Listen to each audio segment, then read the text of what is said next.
You see, there are some theologians that will employ the thought that these men are standing up in the corridors of heaven and watching us while we are doing it. But that's not what the writer is trying to give you. The writer is trying to say to you that these men were faithful and they have finished the race.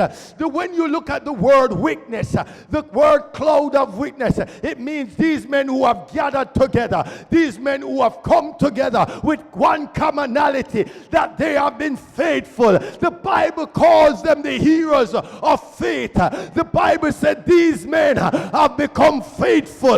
In the midst of all of this, the text says, since we are surrounded by these faithful men. But I want you to recognize it uses a particular word. It says a cloud of witnesses.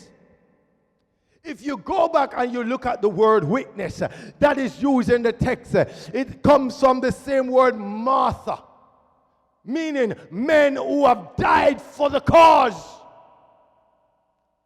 Men who are willing to testify. That's what the word witness means. If you are a witness, what do? You testify of the truth of what you have seen and what you have experienced and what you have heard. And so the text is saying, since we are surrounded by men who have tested God and can testify about the goodness of God. Come on with me now. Since we are surrounded by men like Noah who stood it up for 120 years preaching the same message to the same set of people. Talk to Abraham when he have left mama and daddy's house. They had the wealth of the Chaldees, but he left all of that wealth to go follow God, to become a nomad and to become a nobody. But God, through that nobody, has blessed this earth because of him. Since we are surrounded by men like Samuel, whose mother thought it fit to send him into the presence of God at a very early age. And this boy walked with God and learned to listen to God and learned to speak to a nation. How many of you recognize that you have that little baby in your hand, but you don't know if he will speak to this nation? But you must understand, if you don't prepare him to speak to the nation, he will never speak to the nation. You got to do your part as parents in keeping the kids focused for the next couple of weeks.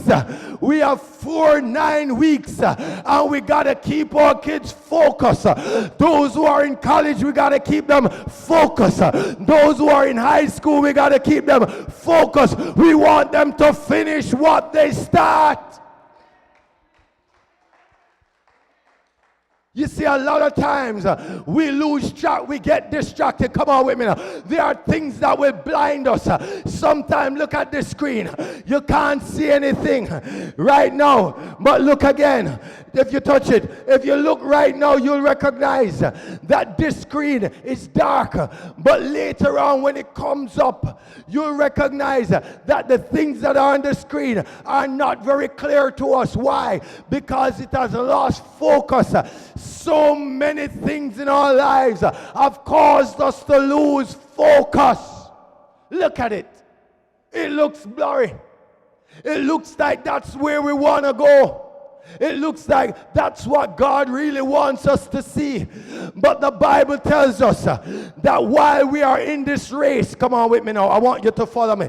The Bible says, since we are surrounded by this great crowd of witnesses, let us throw off, let us put off everything that allow our focus not to be aligned with what God has for us. Come on with me now. The Bible says we got to throw it off. The idea means that we actively have to do something in order to get this race finished.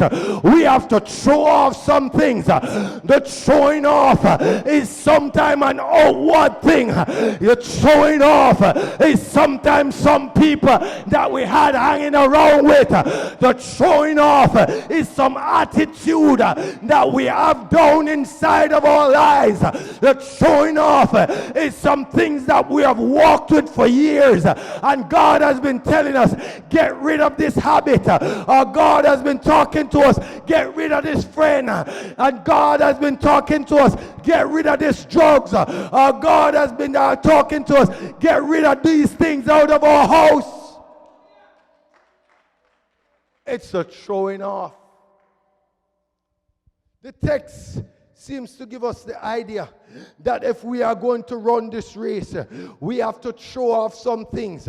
We have to understand that, listen to me, some of us have been running this race and we feel like we want to give up.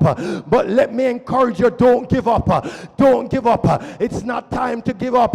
You got to run in the race. The Bible says showing off, but the Bible doesn't only stop there. And it says, I'm putting away every sin that entangles us. Oh my God.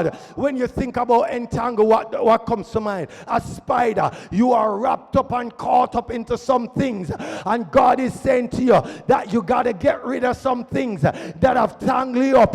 Have you ever seen some things that have been knot together and been put together, and you're trying to get it home? God is saying your life has been knot up and messed up, but I'm trying to untangle it. Just give me a little time. I'm working on your patience. I'm working on your attitude. I'm untangling you out of some things that you have been tangled up in. I'm untangling you out of some relationships that you have tangled up in. I'm untangling you out of some financial drought that you have been walking through. I'm untangling your life out of the misery. Out of the misery, I'm untangling it.